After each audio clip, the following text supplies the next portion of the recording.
آج supreme court of Pakistan نے election commission کی ریویو پٹیشن کو ڈسمس کر دیا اور وہ جو چار کا فیصلہ تھا اس کو اپہولڈ کر دیا، اور چار کے فیصلے کی تفصیلی فیصلہ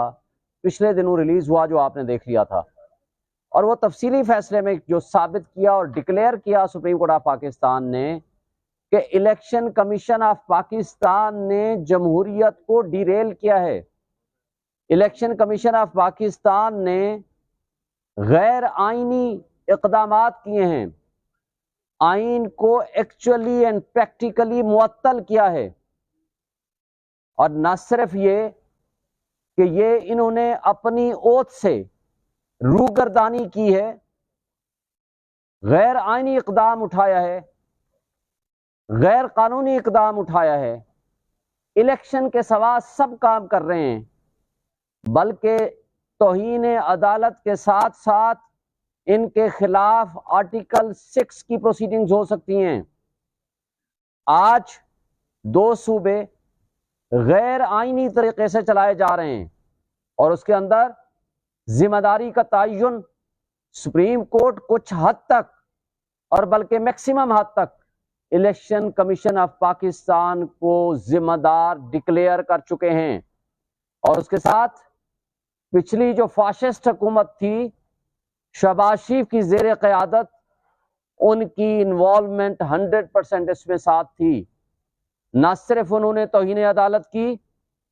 عدالت کی فیصلوں کا مذاق اڑایا، عدالت کی ججمنٹ کی تضحیک کی، عدالتوں کو ججز کو تصویریں لگا کر ان کے دروازے پہ کنٹینر رکھ کے پی ڈی ایم کی جماعتوں نے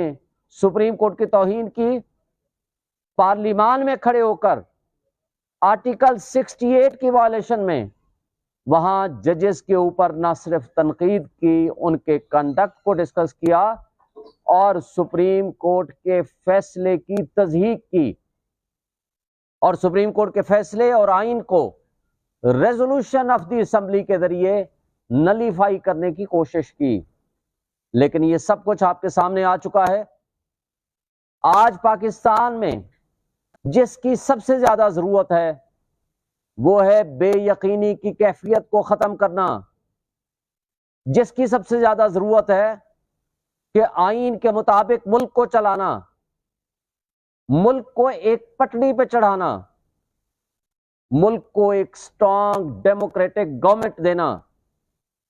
اور وہ سب سے بڑی اور بھاری ذمہ داری آج الیکشن کمیشن آف پاکستان کی ہے، جو کہ اس وقت الیکشن کی راہ میں سب سے بڑی رکاوٹ ہے۔ ہمیں افسوس سے کہنا پڑتا ہے کہ اس قوم کے پیسوں سے،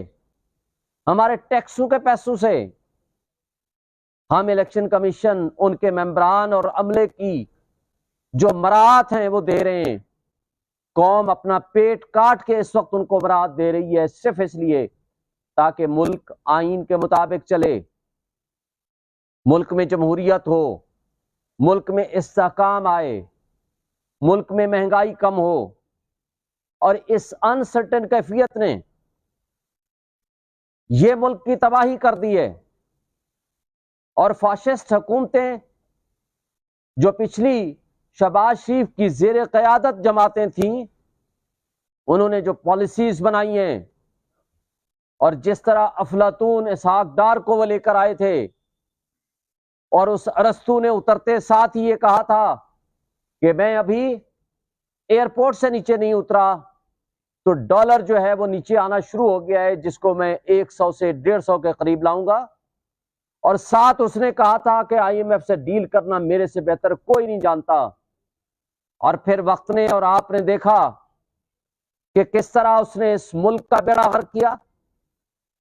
کس طرح تمام اداروں کی بیخ کنی کی،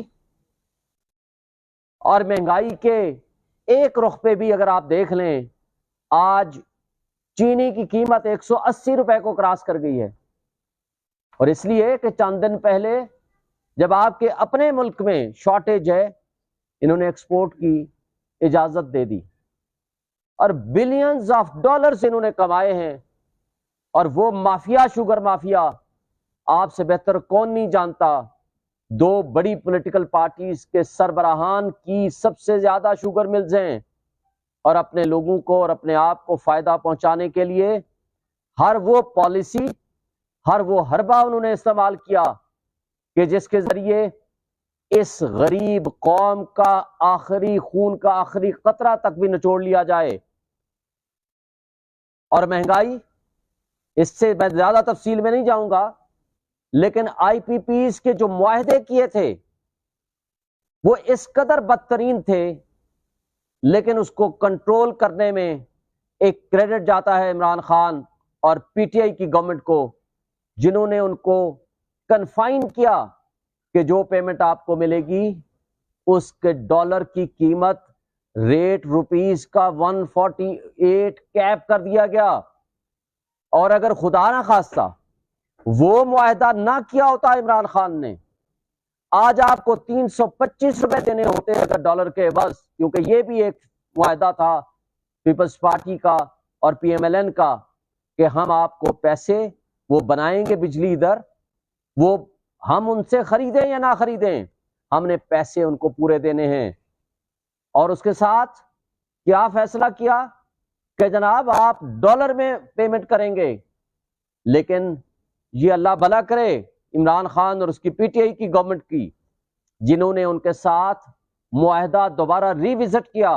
اور اس کو 148 روپیز پر ڈالر کے حساب سے اس کو فکس کیا۔ اور اگر یہ فکس نہ کیا ہوتا تو آج آپ کے ملک کی جو صورتحال ہے اس سے وہ 2 گنا تباہی آ چکی ہوتی ہے ہمارے ملک میں، جو اس وقت ہم دیکھ رہے ہیں بجلی کی صورت میں، اس وقت دیکھ رہے ہیں آپ کی ان امپلائمنٹ کی صورت میں، آج آپ کے کارخانے بند ہو چکے ہیں۔ مجھے بتائیں اس بجلی کے اس ریٹ کے ساتھ کون کارخانہ دار اپنی پروڈکٹس بنا کے وہ بیچ سکتا ہے؟ اور اگر وہ پروڈکٹس بنا کے بیچے گا تو وہ کس طرح مہنگی ہوگی، وہ سب آپ کی آنکھوں کے سامنے ہے۔ 16 روپے والا یونٹ 1.5 سال کے اندر، 1.5 سال بھی نہیں 15 مہینے کے اندر آج 50 روپے سے زائد اس کا بجلی کا یونٹ پڑ رہا ہے۔ اور بلکہ یہ جو ان کی موجودہ ایکسٹینشن اور چوائس، یہ جو کیئر ٹیکر سیٹ اپ آئے بیٹھے ہیں، یہ نہ صرف ان کی چوائس تھی بلکہ انہی کی ایکسٹینشن ہے۔ وہی ظلم جو وہ روا رکھے ہوئے تھے، آج انہوں نے اس کے اندر کوئی کمی بیشی نہیں کی بلکہ اس میں اضافہ اور بڑھوتری کی۔ اور بلکہ مجھے آج خبریں دیکھ کر بڑا تعجب سا ہوا، بھائی یہ جو بل آئے ہیں بجلی کے، یہ کیلکولیشن پچھلی گورنمنٹ کی ہوئی ہے۔ ابھی جو انہوں نے 5-5.5 روپے بڑھائے ہیں وہ تو اگلے مہینے آنے ہیں، لیکن کمال ہے پی ڈی ایم کی جماعتوں کی اور ڈھٹائی کی کہ احتجاج میں عوام اور قوم کے ساتھ وہ بھی شامل ہوں گے۔ وہ کیا کہتے ہیں، سادگی پہ کون نہ مر جائے اے خدا، لڑتے ہیں اور ہاتھ میں تلوار بھی نہیں۔ یعنی یہ ظلم آپ مت کریں اور اس ظلم میں آپ مظلوموں کے ساتھی بھی بننے کی کوشش کریں، لیکن کیا عوام اتنی بیوقوف ہو چکی ہے؟ نہیں، وہ سب سمجھتے ہیں کہ جو آپ نے یہاں کرپشن کا بازار گرم کیے رکھا، یہاں جاتے جاتے 50 کروڑ ایک ایم این اے کو دیا، آخری مہینے میں 50 کروڑ یا بلکہ 55 کروڑ ایک ایم این اے کو دیا۔ نہ صرف یہ کیا بلکہ آپ کے سامنے 87 وزیر و مشیر تھے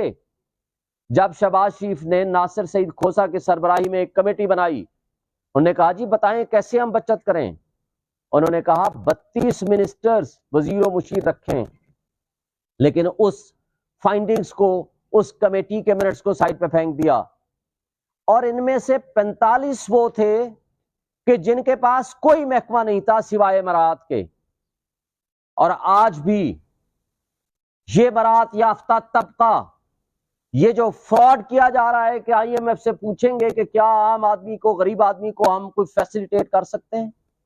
آئی ایم ایف نے کب کہا ہے کہ غریبوں پہ ظلم ڈھاؤ؟ انہوں نے کہا ہے اپنی مراعات ختم کرو۔ جو آج مراعات یافتہ طبقہ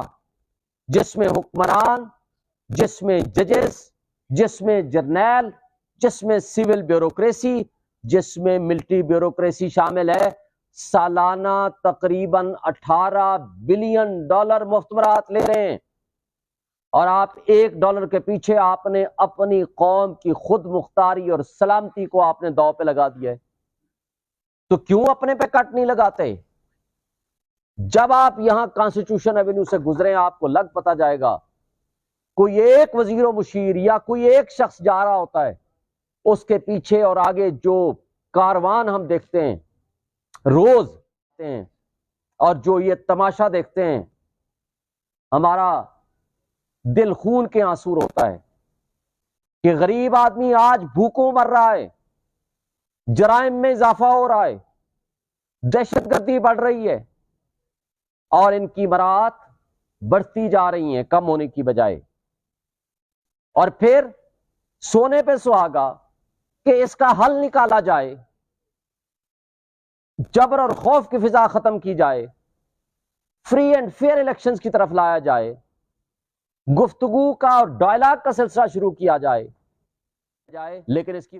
وہ فاشسٹ حکومت شہباز شریف کی زیر قیادت ہو یا موجودہ کیئر ٹیکر اس فاشسٹ حکومت کی ایکسٹینشن ہو، وہ صرف اپنی مراعات کو بچانے اور ہمارے ریاستی ادارے صرف ایک شخص کی نفرت میں اور اس کو گرانے کے لیے، عمران خان کو گرانے کے لیے اس ملک کا بیڑا غرق کر دیا، 25 کروڑ عوام کی زندگی اجیرن کر دی، اور آج نیشنل سیکیورٹی کو ایٹ سٹیک لگا کے رکھ دیا۔ جب آپ کے پاس پیسے اور وسائل نہیں ہوں گے تو مجھے بتائیں جہاز کے پرزے کون لائے گا؟ آپ اس کی مینٹیننس کہاں سے کریں گے؟ آپ اس ملک کو کیسے آگے لے کر جائیں گے؟ کیا خالی تقریروں سے؟ کیا خالی ترانوں سے ہم اس ملک کو سنبھال لیں گے؟ کیا میڈیا پہ پابندیاں لگا کے آپ اس ملک کو سدھار لیں گے؟ کیا میڈیا پہ عمران خان اور اس کی تصاویر شائع نہ کر کے اور پی ٹی آئی کے لوگوں کو کرش کر کے اور ان کو جیلوں میں بند کر کے ان کو مسنگ پرسنز میں شامل کر کے کیا اس ملک کی تقدیر آپ بہتر کر سکتے ہیں؟ لیکن جس تباہی کے دلدل میں آپ نے گرا دیا ہے اس سے نکلنے کا واحد حل فری اینڈ فیئر الیکشنز ہے، الیکشن کا ماحول دینا ہے، لیول پلینگ فیلڈ دینی ہے آپ نے، تبھی لوگوں کو ایک آس اور امید ہوگی۔ جن قوموں میں آس اور امید ختم ہو جایا کرتی ہے وہ پھر انارکی پھیلتی ہے، فرسٹریشن آتی ہے، افراتفری پیدا ہوتی ہے، اور اس افراتفری میں جو آج سول نافرمانی کی کیفیت پیدا ہو گئی ہے، جو لیڈر لیس سول نافرمانی ہو رہی ہے، وہ سب آپ کے سامنے ہیں۔ اس کو یہ حکومتیں نہیں سنبھال سکتی۔ کیئر ٹیکر میں نہ یہ کیپیسٹی ہوتی ہے، نہ یہ کیپیبلٹی ہوتی ہے، اور نہ ہی اس کا یہ کام ہے کہ وہ میجر پالیسی ڈیسیژنز کرے۔ پہلے ہی سی سی آئی کی انکانسٹیٹیوشنل کمپوزیشن کے تابع ایک مردم شماری کا غلط فیصلہ لے کے الیکشن کمیشن اس میں حصہ داری کر کے اپنی غیر جانبداری کو ختم کر کے آج الیکشن سے بھاگ رہے ہیں۔ یہ غیر آئینی اقدام نہ صرف توہین عدالت ہوگا بلکہ یہ آرٹیکل 6 میں آئے گا۔ آرٹیکل 6 صرف یہ نہیں ہے کہ مارشل لاء لگا دیا جائے یا بندوق کی نوک کے آئین کو توڑ دیا جائے۔ آئین کو کسی حالت میں توڑنا، اس کو ایبروگیٹ کرنا، اس کو سسپینڈ کرنا، اس پہ معطل کرنا، اس پہ عمل درآمد نہ کرنا، یہ آرٹیکل 6 میں آتا ہے۔ اور پریزیڈنٹ آف پاکستان سے بھی میں مطالبہ کروں گا کہ آرٹیکل 48 سب آرٹیکل 5 کے تحت آپ پابند ہیں تاریخ دینے کے، آپ نے صرف مشاورت کے لیے الیکشن کمیشن کو نہیں بلانا، آپ نے وزارت قانون و انصاف سے صرف آپ نے انٹرپریٹیشن، سو کارڈ انٹرپریٹیشن جو انہوں نے کی ہے وہ نہیں لینا، آپ نے اپنی آئینی ذمہ داریاں پوری کرنی ہیں، اور وہ آئینی ذمہ داریاں تبھی ممکن ہوگی کہ آپ فوری طور پر 90 ڈیز کے اندر اندر ڈیڈ لائن کے اندر آپ ڈیٹ دیں۔ پہلے ہی آج 20 دن ضائع ہو چکے ہیں، ٹوٹل 54 ڈیز ہوتے ہیں پروسیس آف الیکشن مکمل کرنے میں، اس کے لیے آپ کے پاس 2 مہینے 10 دن بچ گئے ہیں۔ آج آپ فوری طور پر ڈیٹ اناؤنس کریں تاکہ لوگوں کو ایک یقین ہو، لوگ ایک آس امید کے ساتھ کہ ان کی اپنی حکومت آئے گی، وہ لوگوں سے اس طرح کی جو کیفیت ہے اس سے لوگوں کو تھوڑا سا ایک آسرا ملے گا۔ لیکن اگر یہ نہ ہوا، اگر الیکشن کمیشن نے یہ طرز عمل جاری رکھا، تو میں سمجھتا ہوں کہ ان کے اوپر نہ صرف آرٹیکل 6 لگے گا بلکہ ان کو شاید سپریم جوڈیشل کونسل میں پروسیڈنگز کا بھی سامنا کرنا پڑے۔ اور بڑے افسوس کی بات ہے، الیکشن کمیشن آئینی سربراہ صدر مملکت سے تو ملاقات سے انکار کر دیتے ہیں، لیکن یو ایس ایمبیسڈر سے ملنا ضروری سمجھتے ہیں، وہ بھی اسی دن، اور اس کی تشہیر بھی کرتے ہیں، جس سے یہ تاثر جاتا ہے کہ ہمارے ملک میں اس طرح کی انٹرونشن بھی ہوتی ہے۔ اس سے یہ تاثر بھی جاتا ہے کہ ہمارا الیکشن کمیشن